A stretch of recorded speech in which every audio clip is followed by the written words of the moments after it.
অনেকদিন পর আজকে একটা ভিডিও বানাচ্ছি। প্রসঙ্গ আজকে হচ্ছে চ্যাম্পিয়ন্স ট্রফির হিস্ট্রি আর ইন্ডিয়ান ক্রিকেট টিমের chances in this years champions trophy, অর্থাৎ 8 বছর পর চ্যাম্পিয়ন্স ট্রফি আবার হচ্ছে ওয়ার্ল্ড ক্রিকেটে। এর পরে কবে চ্যাম্পিয়ন্স ট্রফি হবে সেই বিষয়ে এখনো কোনো অফিসিয়াল কনফার্মেশন নাই। তবে প্রথম থেকে কথা বলি চ্যাম্পিয়ন্স ট্রফি সম্পর্কে। চ্যাম্পিয়ন্স ট্রফি যখন প্রথম শুরু হয়েছিল তখন এর নাম ছিল আইসিসি নকআউট টুর্নামেন্ট।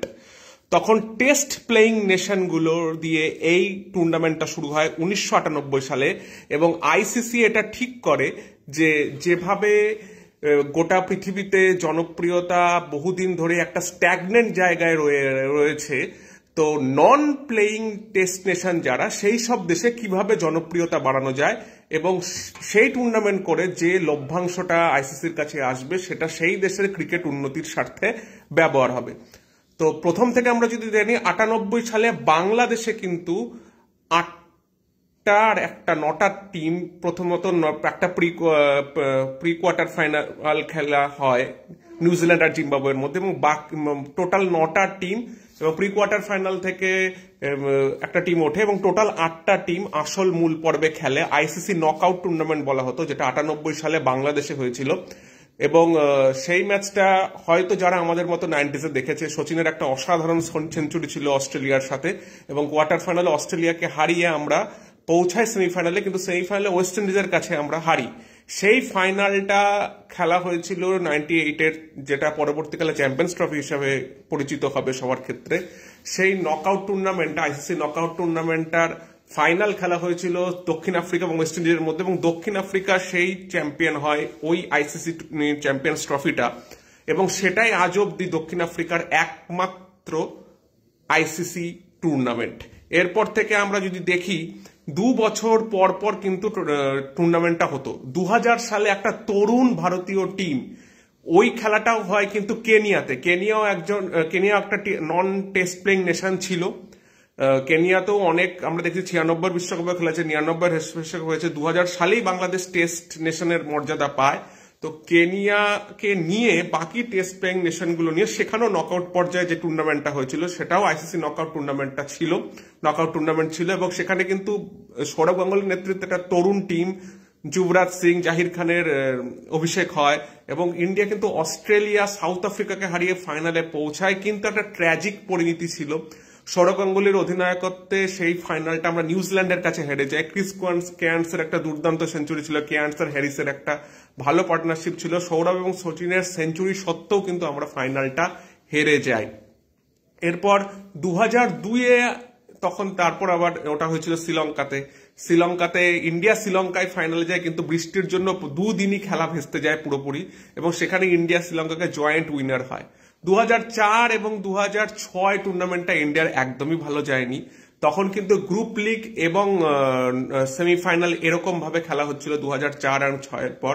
2006-এর পরে 2009 সালে একটা টুর্নামেন্ট হয় সাউথ আফ্রিকাতে, এবং সেখানে আমরা একটা তরুণ বিরাট কোহলিকে দেখি, এবং বিরাট কোহলি ওয়েস্ট ইন্ডিজের সাথে একটা ম্যান অফ দ্য ম্যাচ পুরস্কারও পেয়েছিল। তারপরে 2009-তে চ্যাম্পিয়ন হয়েছিল কিন্তু অস্ট্রেলিয়া, 2006-তেও চ্যাম্পিয়ন হয় অস্ট্রেলিয়া। 2004 সালে সবাইকে চমকে দিয়েছিল ওয়েস্ট ইন্ডিজ, ইংল্যান্ডকে ইংল্যান্ডের মাঠেই হারিয়ে। 2009-এর পর 2013-তে মহেন্দ্র সিং ধোনির নেতৃত্বেও একটা খুব ইয়ং টিম, কারণ 2013 সালে ওই চ্যাম্পিয়ন্স ট্রফিতে 2011 সালের যেসব উইনিং টিম ছিল, টিম ইন্ডিয়া যে বিশ্বকাপ জিতেছিল 2011 সালে, সেই টিমের বেশিরভাগ প্লেয়ারই কিন্তু ছিল না। অপেক্ষাকৃত তরুণ একটা টিম 2013 সালে কিন্তু জিতেছিল মহেন্দ্র সিং ধোনির নেতৃত্বে, এবং দেখেছি ফাইনালটা আমরা 20 ওভারে খেলা হতো। ফাইনালটা বৃষ্টির জন্য 20 ওভারে খেলা হয়েছিল 2013 সালের ইন্ডিয়া ভার্সেস ইংল্যান্ডটা, এবং একটা টান উত্তেজনাপূর্ণ ম্যাচে লাস্ট ওভারে ম্যাচ ফয়সলা হয়। লাস্ট বলে 6 রান দরকার ছিল, সেখানে আমরা কমেন্ট্রিটা এখনো যেন কানে ভাসে, Dhoni misses Tredwell misses Dhoni misses, but it doesn't even matter, India wins the Champions Trophy. 2013 সালে ইন্ডিয়া চ্যাম্পিয়ন্স ট্রফি জেতে। 2017 সালের চ্যাম্পিয়ন্স ট্রফিটাও কিন্তু হয়েছিল ইংল্যান্ডেই, এবং সেখানে কিন্তু আমরা দুর্দান্ত খেলে ফাইনালে উঠলো। ফাইনালে চিরপ্রতিদ্বন্দ্বী পাকিস্তানের কাছে একটু অস্বাভাবিকভাবেই অত রানের মার্জিনে হারি, এবং সেটা একটা প্রচন্ড ইন্ডিয়ান ক্রিকেট টিমের কাছে একটা বেশ কি বলবো, একটা হার্ট ব্রেকিং মোমেন্ট তো বটেই আমাদের ইন্ডিয়ান সাপোর্টারদের কাছে, কিন্তু একটু অবাক লাগার কথা, কারণ পাকিস্তানের থেকে ইন্ডিয়া কিন্তু অনেক বেটার টিম। লাস্ট 15 বছরের আমরা যদি পরিসংখ্যান দেখি বা লাস্ট 15-20 বছর ধরে যদি আমরা ইন্ডিয়ার সঙ্গে পাকিস্তানের ম্যাচ দেখি, ওই ম্যাচটা পাকিস্তান জিতলো, বেশিরভাগ ম্যাচে কিন্তু ইন্ডিয়া জিতেছে। এবং প্রায় 8 বছর পর এই চ্যাম্পিয়ন্স ট্রফি কিন্তু আবার হচ্ছে, এবং সেটা হচ্ছে পাকিস্তানের মাটিতে, এবং ইন্ডিয়ার ম্যাচগুলো হবে দুবাইতে। সেই প্রসঙ্গে আমি আগেও লিখেছি কেন হচ্ছে দুবাইতে বা কিভাবে, সেই নিয়ে আমি আলোচনায় আসছি না।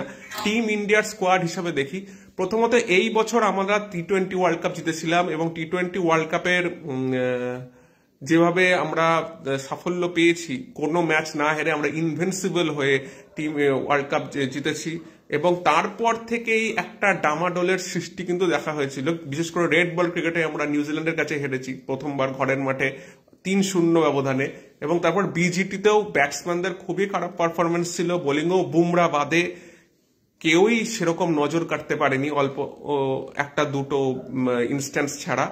কিন্তু এই champions trophy is a ODI game, ODI অনেকদিন পর হচ্ছে, কিন্তু হোয়াইট বল ফরম্যাটে সে ওডিআই হোক কি T20, এইরকম কন্ডিশন যেখানে দুবাইতে, যেটা অনেকটা ইন্ডিয়ান সাবকন্টিনেন্টের মতোই কন্ডিশন হয়, তো সেখানে কিন্তু হোয়াইট বল ফরম্যাটে আমাদের কিন্তু একটা সেট টিম আছে, এবং সেটা আমরা প্রমাণ করেছি।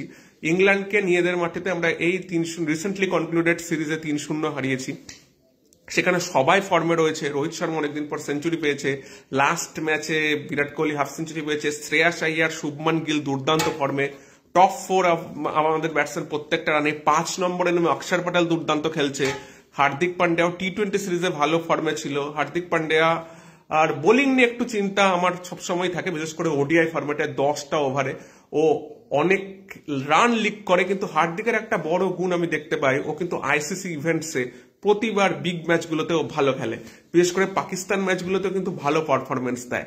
এবং হার্দিক পান্ডিয়ার চলে যাওয়াটা 2023-এর ওডিআই বিশ্বকাপ থেকে একটা বড় বড় ধাক্কা ছিল। প্রথম ম্যাচ আমাদের বাংলাদেশের সাথে লাস্ট 10 বছরে আমরা বেশিরভাগ ম্যাচে জিতেছি, কিন্তু বাংলাদেশ কিছু কিছু ম্যাচে আমাদেরকে যথেষ্ট ফাইট দিয়েছে, এটা অস্বীকার করে লাভ নেই। কিন্তু আশা করছি ইন্ডিয়া যদি নিজের খেলার 50% খেলতে পারে, যা আমাদের টিম রয়েছে, সেখানে কিন্তু আমরা বাংলাদেশের সাথে 19 তারিখ আমরা জিতবো।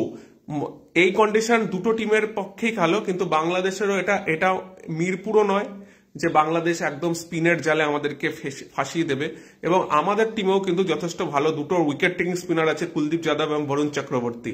তাছাড়া আমি যদি বলি জসপ্রীত বুমরা না থাকাটা তো একটা বিরাট বড় লস, কারণ জসপ্রীত বুমরা শুধু ভারতের সেরা পেসার নয়, গোটা পৃথিবীতে 3টে ফরম্যাটে কারেন্টলি পৃথিবীর সেরা পেসার। তো সেদিক থেকে মোহাম্মদ শামি ফিরে এসছে, কিন্তু মোহাম্মদ শামি এখনো রিদমটা সেরকম পায়নি, এতদিন পর ইনজুরি থেকে ফিরে এসছে। যত খেলবে শামি, আমি আশা করবো শামি তাড়াতাড়ি ফর্মটা ফিরে পেবে, হয়তো একটা দুটো ম্যাচের পরে বা একটা ম্যাচের প্রথম ম্যাচে অর্থাৎ বাংলাদেশ ম্যাচেই কিন্তু আমরা পুরনো শামিকে দেখতে পারি। এছাড়া অর্শদীপ সিং আছে, যে কিন্তু এই মুহূর্তে T20 ক্রিকেটের ইন্ডিয়ার হাইয়েস্ট উইকেট টেকার। ওডিআই ও কম খেলেছে, কিন্তু মোটামুটি 6-7টা ম্যাচ তো খেলা হয়ে গেছে। হর্ষিত রানাও ইংল্যান্ডের সাথে ডেবিউ করলো। পেস অ্যাটাকটা আমাদের একটু অনভিজ্ঞ আছে, কিন্তু যেহেতু অ্যাজ এ বোলিংটা আমাদের ব্যাটিং এর তুলনায় একটু কম, কিন্তু যদিও রবীন্দ্র জাদেজা কিন্তু ইংল্যান্ডের সাথে বেশ ভালো বল করেছে, কিন্তু জাদেজার বোলিং আমার কিন্তু লাস্ট আইসিসি ইভেন্টসে জাদেজার বোলিং কিন্তু আমি লাস্ট কবে যে ভালো, বোধহয় 2013 চ্যাম্পিয়ন্স ট্রফি জাদেজা খুব ভালো বল করেছিল, কিন্তু তারপর থেকে জাদেজাকে আমার সেরকম ইমপ্রেসিভ বল করতে আমি দেখি না।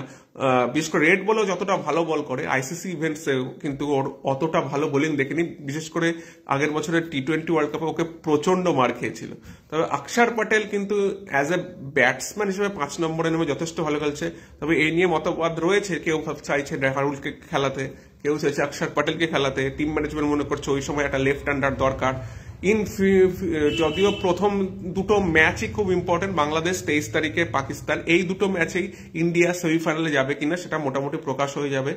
ইন্ডিয়ার স্কোয়াডটা তো যে এর থেকে খুব ভালো স্কোয়াড যে হতো, জয়সওয়াল এই ছবিতে দেখতে পাচ্ছি জয়সওয়াল, কিন্তু জয়সওয়ালের পরিবর্তে পর বরুণ চক্রবর্তীকে নেওয়া হয়। জয়সওয়ালের বাদ যাওয়াটা আনফর্চুনেট, কিন্তু 15 জনই তো খেলবে, 15 জনের বেশি তো নেওয়া সম্ভব নয়, তাই জয়সওয়ালকে শেষ মুহূর্তে বাদ পড়তে হয়।